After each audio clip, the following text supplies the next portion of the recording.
Donald Trump's announced plans to impose a 50% tariff on copper imports, a major shift that could shake up global supply chains. The tariff, expected to take effect within weeks, targets a critical material used in everything from electronics to clean energy, with Chile set to feel the greatest impact.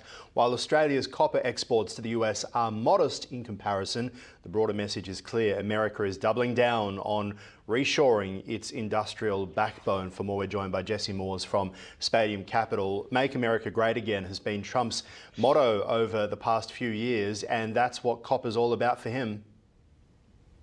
It's an interesting choice, isn't it, Aaron? I mean, copper, it seems, is probably one of the lesser critical minerals or materials, rather, that the US heavily relies on. So I dare say this is just another tactic for him to bring people to the negotiation table for new trade deals. Interestingly, as we all know, after the news has got announced that the US produces about half of its localized or its domestic copper consumption, and the rest of it is imported. So really, this is just going to hurt a lot of the localized off-takers that receive copper from jurisdictions such as Chile, as you mentioned there at the top of the note. They're likely to be largely affected. But yeah, at the domestic level, Australia, I think, will be quite fine because a lot of our off-takers are across Asia and India, of course. Why 50%? I think it's just a nice big round number, isn't it? It's why 75%? Why not 150? I think we're getting used to, second time round with the Trump presidency, we are used to this sort of gallivanting nature, large numbers, simple language, impactful. There's an emotional connection to this. I suppose it's the inverse of the law of large numbers. The law of large numbers, of course, being where people tend to tune out at a certain point. 50% is a pretty easy one for people to just go, oh, wow, that's quite significant. Everything is going to be, 50% more expensive. Now, whether it materializes in that fashion, I think I'm happy to sit on the skepticism fence at this point in time.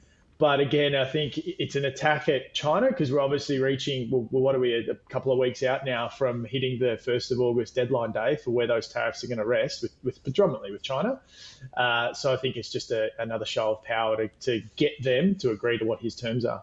It seems to be a shock and awe impact, right? And that very much Benjamin Netanyahu, who's been in Washington this week, has been letting the cat out of the bag about what the tactics are for both Israel and the US when it comes to militarily, which is the shock and then negotiate. And that seems to be what is happening with the tariffs as well. And I think you can see that reflected through the markets as well, Aaron. I mean, don't get me wrong, where these tariffs end up, and whether that's in the next 6 months, 12 months, or before the end of his term, is absolutely going to redefine global diplomacy, global trade in some way, shape, or form, right? This is going to have some profound impact. I think where we sit right now, it's so difficult to quantify what that looks like.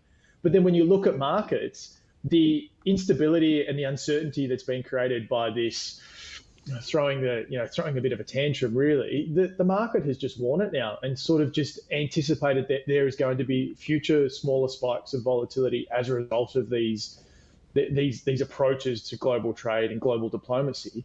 But that's notwithstanding that, yes, there's going to be some material impact. But right now, pundits alike, economists, you even look at the RBA notes, it is so hard to quantify how that's going to all pan out. So really, I suppose we're heading into the next 3 and a bit years of his term with an aspiration to be as resilient as possible and pivot to whatever new information comes through. Because that shock and awe effect, this 50% on copper, I think has worn off. Because we saw it with April. That was the shock. It was like, whoa, this is what he's going to do. But now I think the market and, broadly speaking, institutions are going, well, if this is what to expect, we just have to be able to be agile. It's an interesting one, as you say, because we're now getting more resilient. We're realizing that the deal is huge number and then it gets whittled down. There's a delay in the impact. There's a negotiating period. There's a lot of shaking hands with Scott Bessent in lovely locations around the world. And then we're back on track. I mean, you look at China and Nvidia and chips, and it's been this big year so far of huge announcements. But when you look back, has anything actually happened?